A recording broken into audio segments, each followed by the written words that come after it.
We're about to go from this to this. In this video, I'm taking you through every detail of how we installed our board and batten siding, which we think turned out beautifully. And to top it off, no one fell off a roof in the making of this production. Please be safe, Alex. Never been safer. Oh, come on now. No. Here's our material, 1/2 by 4 by 8 sheets. I think I have 10 of them, and then a bunch of 1 by 3 by 8 furring strips. These will be used for the vertical battens. And we've been tossing around whether or not to paint it. Of course, it's naturally white, but it does take on fingerprints and dirt somewhat easily on the cut edges. We may paint it when it's already up there, but I'm not gonna bother painting it before we install it. The majority of our trim boards are 1x6s, 1x4s. Those are all 18 footers. They came from a local lumber supplier, that's Versatex brand. This material, however, was a lot cheaper at Home Depot. This is the Veranda brand. There are minor differences, I think, between them as far as like just slight color differences and differences in the finish. Overall, they look basically the same. They seem like pretty much the same stuff, and this was a lot cheaper than at the lumberyard. Before we actually start mounting the sheet, there's some prep work we have to do. We've already done some of it. We've put our kind of 1x4 sub trim around the garage doors here. I guess you could call it a brick mold or whatever. Our man door was already made with that. So we're working with kind of different thicknesses of materials. I have to really think carefully about how all this is gonna stack up and layer and make sure it all looks good at the end, because we also have to incorporate our Slicker Max Rainscreen on this and our metal head flashings over all of our doors. So for the most part, our assembly here is gonna be Slicker Max right over top of the zip, and then our 1/2 inch sheet to that. That is a total thickness of 3/4 inch. And then we will be just applying our decorative surround trims over top of that. So I'll be putting 1x4 along the side of this door, right on top of that PVC sheet. The garage doors will get 1x6, a little bit wider trim, and it will go on top of the sub trim and overlap. There will be a slight gap here because the garage door trim sits a little bit off the wall thanks to the steel flashing we have underneath of this trim. Over top of this man door, I have a couple options. I could either run the Slicker Max underneath my flashing once it's mounted and then just put a 1/2 inch of PVC sheet. That would get me to the 3/4 inch thickness everywhere else on the door, and I can apply my trim right over top of that. Or I can use 1x4 furring strips, which is also 3/4 inch thick, right above the door, and I have a little bit more of a solid surface to mount my decorative trim to. This is a profile of that decorative trim. It's essentially a 5/4 by 6 board cut at a slight bevel at the top, and then a 1x2 applied to the top. I think I'll probably go with the first option, just do the Slicker Max plus the 1/2 inch PVC sheet, because I'm gonna have a ton of offcuts for that sheet. And I'll do something similar above the garage doors, except I can't use the sheet. I'll have to use a 1x4 furring strip on top of the Slicker Max. At the corners, I had originally furred this side out just like this one with the 5/4 board, but then realized I didn't really need it with the PVC sheet. I do need it for the James Hardie. This comes out exactly 1 inch when it's sitting on top of the Slicker Max. But on the PVC sheet, I think I'm just gonna run the Slicker Max right out to this corner essentially, put the sheet onto it. And then this is a mock-up of my corner trim. This is just 2 1x6s mitered. I put a little glue block there with the offcut of the miter, and I'm gonna overlay this over top this whole setup right here. So it's gonna cover these exposed edges of the James Hardie, and it will just lap right on top of the 1/2 inch thick PVC sheet over here. These details are something that just comes with the nature of mixing different siding materials. If we were doing just a vinyl siding system in general, this would be so much simpler. Just run the standard manufacturer made corners and trims, and everything is all kind of made in one system. But when you start combining this stuff like the Hardie, the PVC sheet, the vinyl that we're putting on the south side as a temporary covering, all those thicknesses are different, and then you really got to start thinking about how it's going to interact with your trim and how you're going to detail everything. Thankfully, I had access to Chief Architect software during the design phase of all this, and I did not have all this figured out in the design, I can tell you that, but I was able to get a pretty good idea just by mocking stuff up in the software, just drawing stuff out in 2D, seeing how different thicknesses were gonna stack up. But some of these really minor details, like how I was gonna do all the head flashing and everything, I did not have figured out ahead of time. I'm just sort of figuring that out on site as I go. To space my flashing appropriately, I'm going to use an actual sample of my trim so that I know exactly where this has got to be. That way I can put the flashing up ahead of time. I don't even have the trim made yet. Oh crap. I just realized I got to peel the plastic off the trim before I nail it in. Plastic's a great feature, but can definitely be a little bit annoying to peel off, especially after the trim's all bent up. So that'll go just like that.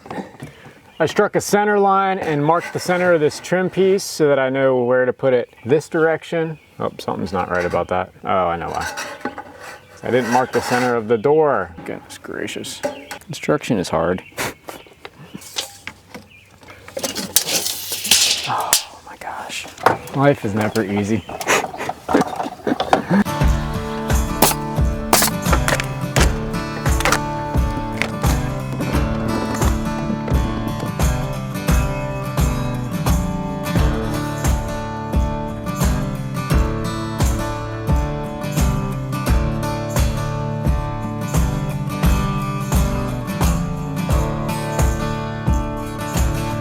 Flashing is complete. That was not too bad at all. Next step, lighting blocks. This is a site-made PVC lighting block with just some scraps and pocket hole jig. I confirmed with our interior designer where these need to go. They're gonna go right here. I already have it marked. But these will get a pretty big light fixture hanging off of them. We're gonna center them in each bay between the garage doors and the man door. This is a piece of 1x stock or 3/4 inch thick, which will come flush with the surface of our board and batten. And then once we have the light selected and everything and ready to go, I'm gonna come back and then cut a piece of 1/2 inch PVC that will be larger than this and will go flush up against the wall. That'll give a nice clean mounting surface for our light. This recess in the middle also leaves room so that we can put a junction box here, which is code. You need to have a junction box for all lights. I've seen builds before where the electricians will just stub the wire right out of the wall. It'll get sided right over and then they'll just screw the light fixture to the wall and put the wire right into the light fixture. But technically that's against code. There at least needs to be some junction box here.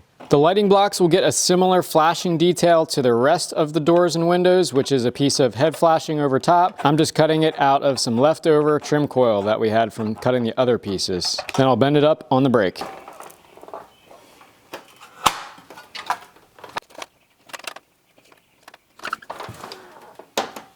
Here's the mock-up if you pretend the table saw is the wall.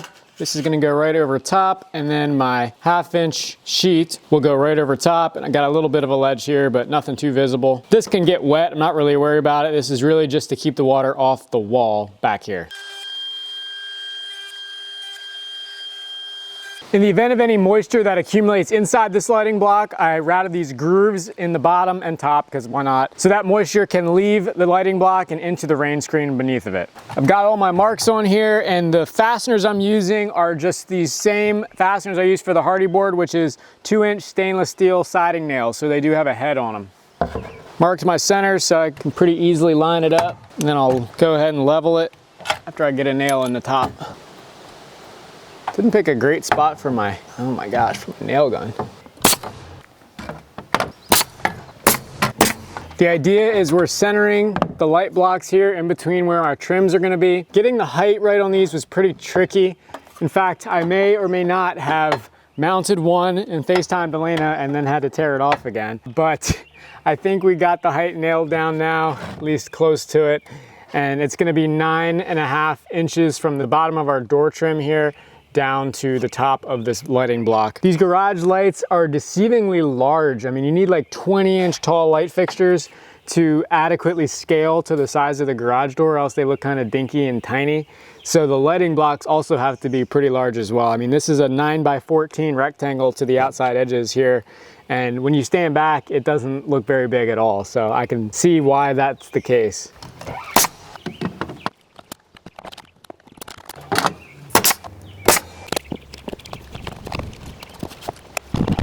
With all the flashing and the lighting blocks taken care of on this front facade, we can now start with the Slicker Max, stapling that up, and then we're ready for PVC sheet and battens.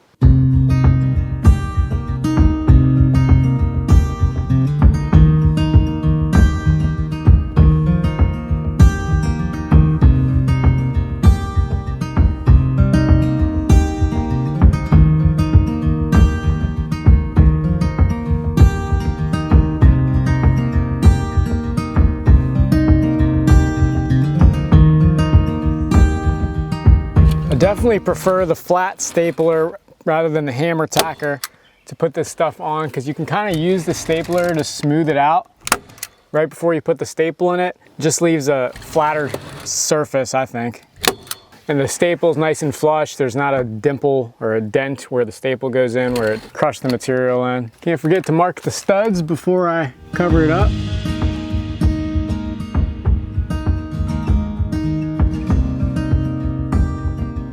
We're finally ready for PVC sheet. Luckily, there isn't a ton of area to cover because most of this wall is taken up with stone veneer or garage door. So I'll probably only need to cut a few sheets for this, but it is gonna be a little bit tricky cutting around these lighting blocks and making sure everything fits in all right. As far as gaps, I'm going to be leaving a 1/2 inch at the bottom and a 1/2 inch at the top so that air can flow freely from bottom to top in the rain screen. So I'm just gonna measure down from the fascia to my 1 inch or 5/4 inch deck board scrap here, sitting on the ledge of my flashing. That'll give me 1 inch shorter for the overall height, and then I'll split the difference when I go to install it. The critical thing to think about when cutting these sheets is that my cuts need to land on my 16 on center batten spacing so that the battens can then go over top of that joint and the nails at that joint, and the nails are all hidden. That's the biggest thing. Okay, I just spent about 15 minutes walking around with this guy and looking at my studs on the inside and trying to figure out what the best batten spacing is gonna be in order to miss most of these door trims and these electrical blocks. And I've determined that I need to start on the door side, actually. That's where the least amount of interference is gonna come up. Whoever framed this first floor actually did not too bad of a job at keeping the studs on spacing, because at the very end over there, I actually still am on my 16 on center lineup with the beginning here at the door. I do lose it in the middle a little bit, but overall I was pretty impressed by that. So I'm gonna go ahead and start cutting the sheets. I know where they gotta go now. That's the hardest part. Now it's just time to execute.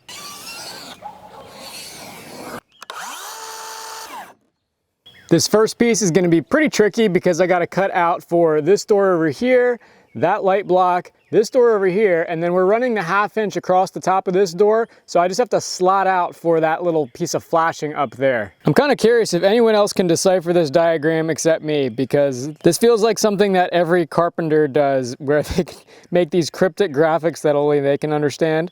All right, pause this quick and comment what the odds are of this actually fitting the first time. The nice thing about these PVC sheets is they're really lightweight. That was one of the main reasons I did not go with the James Hardie, is because it's really tough to manage, especially solo like this. All right, well, if you bet against me on odds, you might be right, because I think I cut the hole for the light block just slightly too small. Otherwise, I think we're pretty much there. Oh, come on now. Oh, no. Did I hurt anything? Oh my gosh. Boogered up that top a little bit. Can't take your eye off this thing for a second, I guess. Yeah, it's too tight to go over my head flashing. All right, take two. My little spacer blocks in. Take my eye off this for a second, or can I? Yeah, I think we're in pretty good shape. A little bit tight around the lighting block, but I think overall we're good. I think we can nail it in. All right, I'm gonna use the same stainless trim nails I used for the Hardie, and it is pretty important that I'm in a straight line here going up where the battens are, because if I'm not, then they're going to be exposed.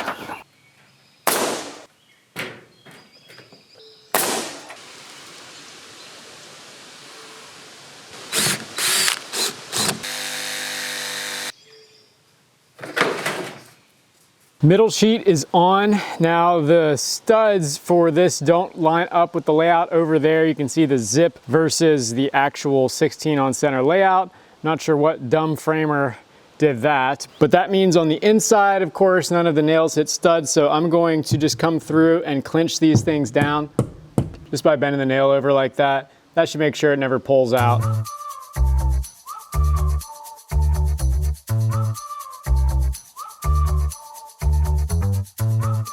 All the sheet is finally done. That was fairly tedious.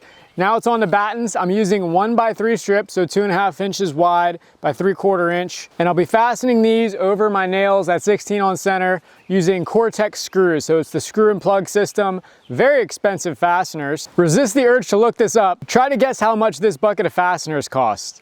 It's not cheap, so I don't want to waste any of those things. I'll probably go every 16 inches going up the batten. And then at the bottoms, I've basically put a little bevel on it. I don't know if you can see that. I've put like a 15-degree angle on the bottom, especially the ones that meet where the flashing's at. The flashing is bent down at a slight angle, so this cleanly meets with that. I'm starting over here at the door where I started my sheets, because that's where my first reference line was for the layout, and then I'll go over every 16 inches. Most of these are these little tiny pieces above the garage trims. They're only like 7 inches long, so I'm just gonna batch cut all those, and this should be a pretty quick process. We'll see. Get these started on the ground so they're evenly spaced. Here they are after driving, and all you gotta do, put this little plug in here, boom, and then I have a white mallet. Give it a little taparoo, boom, fastener totally disappears. Couldn't even tell there was a fastener there from like 3 feet away. Pretty impressive, and that's why they're so darn expensive. So my general strategy here is to mark 13.5 inches from the edge of this batten to where this one's gotta be at the edge. That's our 16 on center minus the 2.5 inch batten width. That'll give me a marker to go by up here.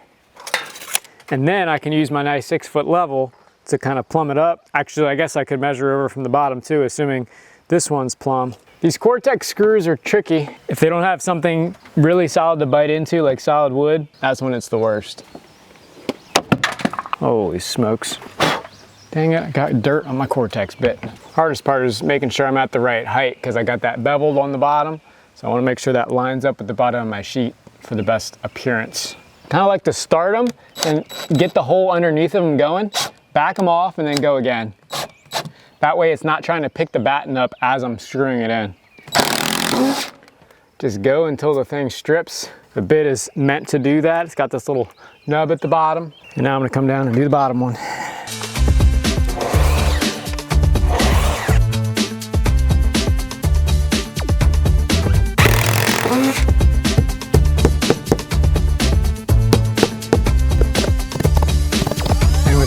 That's the last batten strip we got to do on the front, except the dormers. Still got to put the decorative trims up around the corners and the doors. That will make it look a lot better, but that's all the batten strips. That was the easy part. Doing this up on the dormers, not going to be so easy. Still got to figure that one out yet. The time has finally come to take care of these dormers that are still left unsided over a year after we framed. The zip system has held up great. It really has not changed appearance whatsoever as far as I can tell, but it is finally time to get these things sided. So the first step to this though is going to be access. It seems to be the hardest part of any sort of exterior work job. We need to build a platform that I can put right at the edge of that roof, and then I can work off that with a ladder. This is gonna be the base of my platform. This is a scrap piece of roof sheathing that's been sitting here for a while, and it's not really gonna be good for anything else. So I'm going to build a little structure around this, and it's gonna go right on my skid steer fork so I can lift it up. Not sure if this is exactly OSHA approved, but it's gonna be the easiest way I can reach those dormers, and probably the safest too, because if I end up sliding down the roof, at least I'll land on this platform instead of the ground. Before I can get the skid steer though, we seem to have a problem. George? What are you doing up there? Are you king of the castle? He smells something. Oh my gosh. Oh my gosh, he hears a backup beeper. Backup beepers are one thing that just sets this dog off. He's at least 6 or 7 feet in the air. Come on. Come on. Get down. Come on. Georgie, come on.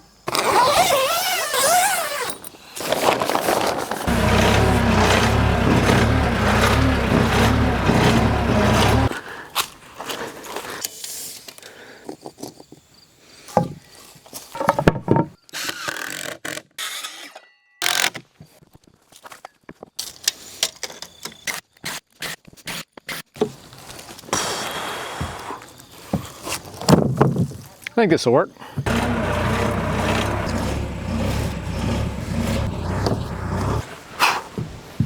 This is a task that I've sort of been dreading because it does not feel very safe at all, but I know it's got to get done, so it's time to just man up and go ahead and do it. The plan is to use my work platform to put at the base of the roof here. I'll probably screw like a ledger board or something on the work platform to set the foot of a ladder against, and then put a ladder against the roof. I don't want to damage the roof. That is my #1 concern in this job. And so I'm going to be using these couple old couch cushions taped to the bottom of a ladder so that the ladder is not in direct contact with the roof, so I don't risk scratching or denting the roof. It will be extremely hard to replace these roof panels if I do that. So I am going to try my darn best not to damage the roof whatsoever in this process. So let's give it a shot. This masking tape is literally the worst stuff ever made. Here's my ledger. I will screw that on up there once I get everything settled and figure out where it's gonna go.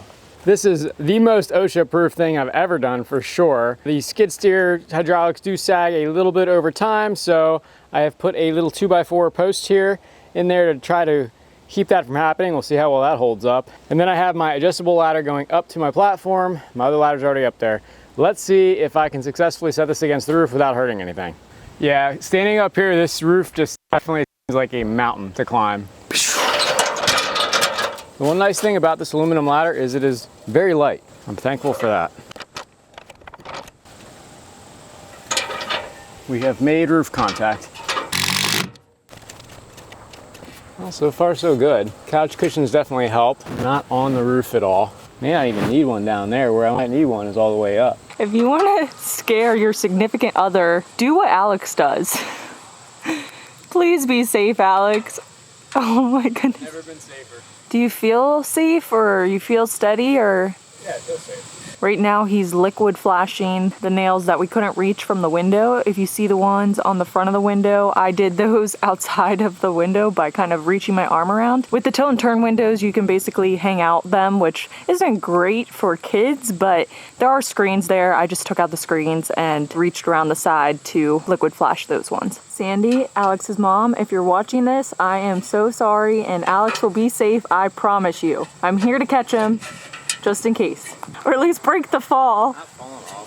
I'm slowly getting more comfortable up there. I've hung the first couple pieces of Slicker Max Rainscreen that's going behind our PVC sheet, and I've also started taking some measurements to cut PVC. I want to get at least some of the PVC up there today. The little rectangular piece in the front is easy. What's tough is that side piece. That's got two different angles relative to plumb, which makes it a little bit of a carpentry challenge. I didn't really want to guess at the angles, so I brought my angle gauge up there, just an adjustable angle gauge, and copied the angles from the lower roof and the upper roof relative to a plumb wall. I struck a plumb line on the wall up there. Then I held the black part of the gauge on the roof and put the metal part on my plumb line. The roof angles are a 10-12 for the main roof and a 3-12 for the dormer, but since it's a hand-framed roof, they're not perfectly exact. This is why I used the angle gauge rather than a simple speed square to get the angles. That allowed me to draw out this little template, which I'm going to cut out and use that to mark my PVC. I'm probably still going to make cardboard versions of the PVC sheet because I really do not want to miscut that sheet. They're $100 each, and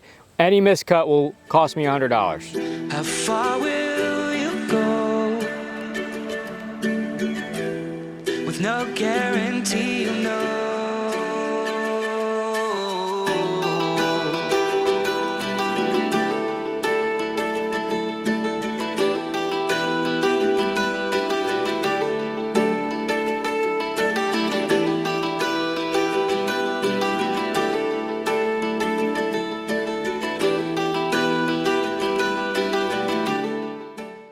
The first sheet is up. This is super exciting because we've been looking at green for several months, even though the rest of the siding has been done.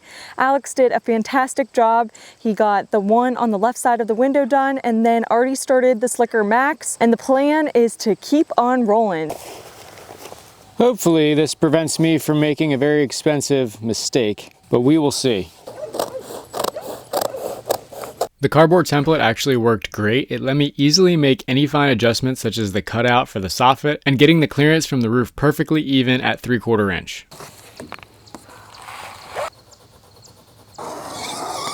Unfortunately, these little pieces are just tall enough that I can't cut it with a sheet on its side, so each one of these will take a full sheet. So that's 4 on the front and then 4 on the sides, and I can get a little scrap to do these little corners up there. So to try to save a sheet, I remembered we have a sheet in the woods that we still have not gotten out from the tornado. It's down this way. Yeah, I didn't even notice that this sheet was in here in the woods until I was just randomly out by the septic system and looking into the woods like, what the heck is that thing? Oh yeah, that's gonna be hard to get Now that the leaves are dying back, you can see it a little bit better, but it was very well hidden for a long time when that storm hit in August. Maybe we should go from the other way and like follow the path of the tree. Yeah, it's all up in that tree. I think we can get it out. I feel like if we go from the other way, it would be easier. Probably not wide enough to get a full piece out of anyway, but we got to get it out. So Yeah, that's like super scratch. what? Do they name small tornadoes? No. Well, this is what it looks like. Yep, don't think I'm gonna get anything out of this. Maybe a lighting block or something. Getting this other shard while I was at it. Well, that was a quest for nothing, but at least it got it out of the woods. It's cut. Now here's the moment of the truth. Will it fit? This thing is probably one of the harder carpentry challenges I've had to do on this project so far, and it's just some difficult angles to work with, and it's at height. And the beauty of the template was that it fit on the very first try. Back at it today on the platform, and I have made a little bit of an improvement to the ladder to help me extend it up a little bit higher to get up into the armpit of the dormer. Let me show you what I did. Yesterday, I only had the extension out like a rung or two, and I was noticing it was really crushing that foam. So I added a piece of plywood underneath the ladder, taped on there with some zip tape to help sort of spread the load out, and that helps a lot. It keeps the ladder supported. And then I moved my second piece of foam all the way up to the top, did the same thing up there with some plywood. And now when I get up there, the ladder still is like a few inches at least still off the roof and nice and padded. To keep the bottom secure, I screwed on this top piece of 2x4 here that basically clamps the top feet in so the ladder can't pop up when I get up onto that top section and slip off my ledge here. This seems to work pretty darn well. And I just finished confirming that this template that I made for the very top sliver fits perfectly. Now I'm just gonna use this to cut out my Slicker Max Rainscreen and my PVC. In other news, we have another invasive insect hatch that is going on right now. These look like ladybugs, but they are yellow. Elena tells me they're called Asian lady beetles. Similar to the lanternfly, we seem to be dealing with these little invasive pests more often than not these days. These things are literally everywhere. They seem to be attracted to any warm surface, especially ones that are white, just all over the place. The TrueWork pants have been clutch for carrying stuff up this ladder because I do not want to be wearing a tool belt coming up here. So I just got my stapler in this cargo pocket here, pencil and knife in the other side pockets. Definitely helps. This really feels pretty safe, honestly. I'm proud of this contraption. It looks like I'm gonna be able to salvage the wood sheet after all. That triangle fits perfectly in between all the scratches and breaks in the sheet. So I'll at least get something out of it. Stupidly, I cut the triangle out of the scrap sheet with the wrong side facing out because these have a textured and a smooth side on these panels. So hopefully I'll be able to use that on the other side, but I had to recut the ones for this side, and then I got smart and realized that I can split them along the batten lines to use smaller sheets of material and still get the same final result. So that will help me use a lot more of these triangles up. Otherwise, working with triangles wastes a lot of material. So being able to split them along these parting lines where I have the nails will definitely help. Every 16 on center, basically. Hey, Elena! Yes, I just need you to turn the air compressor on. Definitely not the most comfortable thing sitting on these ladder rungs. You gotta be acrobat to do this, I swear. Key is not shooting herself with the nail gun in such an awkward position. Now I gotta figure out where I can actually shoot a nail on this. I don't want to shoot too far down because of my metal flashing. I'd rather not shoot nails through the metal flashing if possible, because water coming down the rain screen will see those nails. I know I can only put the nails every 16 inches vertically. I'm only gonna get one, maybe two more rows in this. Key is not letting the nail heads be exposed at all costs. That would completely ruin the look. That's it for sheets on this corner. The next thing I gotta do is battens. This will get 4 battens down the side, and then we gotta make a corner for this similar to our other corners. The nice thing about the template is I basically have a copy of those sheets on the ground, so I should be able to use them to outline and cut my battens, including the angles that have to be on the top and bottom to meet the roof line. I'm gonna do a couple as a test to see if that works, but hopefully, fingers crossed, that should make it a lot easier to do all the battens. Well, I did the first few with the template technique, and it does work. It's had sort of mixed results. They're not as precise as I'd like them to be, but I'm probably just being way too anal about it. It is exterior, not finished carpentry. So for the rest, I think I'm just gonna measure to one side or the other and make sure my angles are right. Then I can always double check with the template. I scribed the lines at the 16 on center marks here. I found a quicker way for the battens using my small template. I'm starting off with just scribing the first roof line on it to give me a starting point, and then up on the roof I'm measuring my center line distance. Then I can measure that center line distance and use this in combination to get my exact length, and that has worked out really well. I just got to be careful about where my tape actually hooks on here. I just put a dot in the center where that measurement is, and now I can take my small template, line it up with the edge of the strip, and intersect that dot. Now when I cut it to length, it will fit just right up on the wall. So when I place these battens, I have this little 13.5-inch spacer that I put up against the adjacent one, so then I don't actually have to measure these. Helps a lot. I'll put it near the top once and mark a line right along the edge. Do the same thing at the bottom, and then I have 2 little tick marks that I know I can put the edge of this up to. It's gonna be plumb. It's gonna have consistent spacing relative to the adjacent batten. The less measuring, the better. And of course, I picked the exact spot to put a screw where there's already a nail in the panel. That is exactly my luck. I like to get them all. Can I help you? Oh, you're gonna have to wait. I'm filming. Daddy's at work up here. I know, but I want to film something when you're done. Sounds good.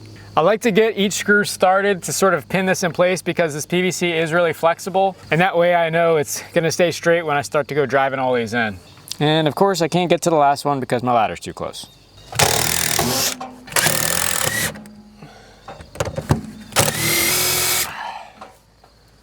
The one downfall of these Cortex, if they don't grab onto something solid, like in this case, those 2 nails behind it probably messed with it. You basically just have to ram the thing in because it's got the reverse threads at the end of the screw that create the pilot hole for the plug. And there's no other way to make that hole than just to try to force the screw in, even if it's spinning. Just gotta put a lot of force on it. That's what it should sound like. This hidden fastener system is the #1 reason why I chose to use PVC sheet for all of our board and batten rather than something like James Hardie or LP SmartSide. First, I like the really smooth finish of the PVC, but in those other products, James Hardie or LP, there's no good way to hide your fasteners other than like maybe painting the heads of them.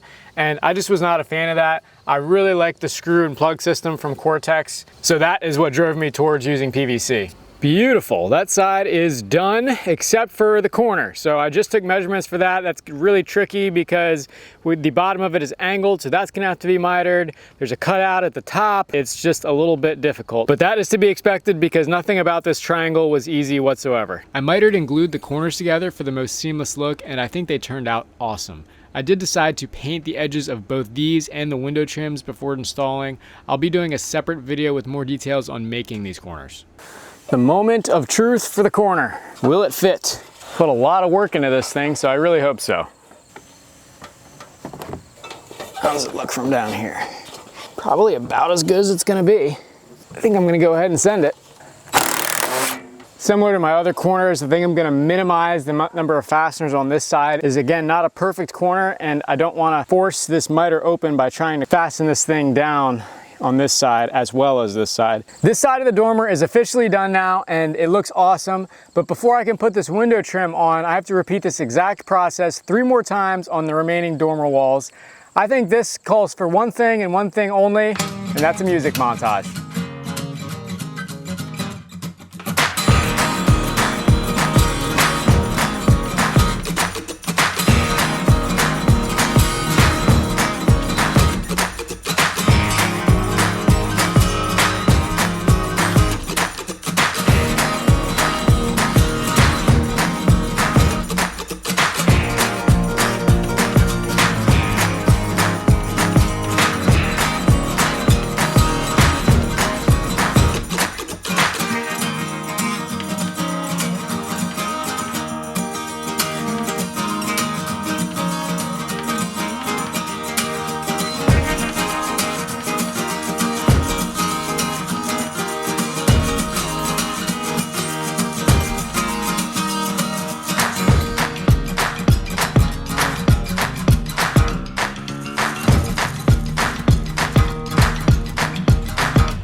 Wow, it looks incredible. We are really pleased with how the board and batten came out, especially up on the dormers. The very last detail on our exterior, except for the deck, is going to be our mounting blocks for our lights. We'll use some PVC sheet to make those as well and then mount our lights up. As always, thanks for watching. We'll see you on the next one.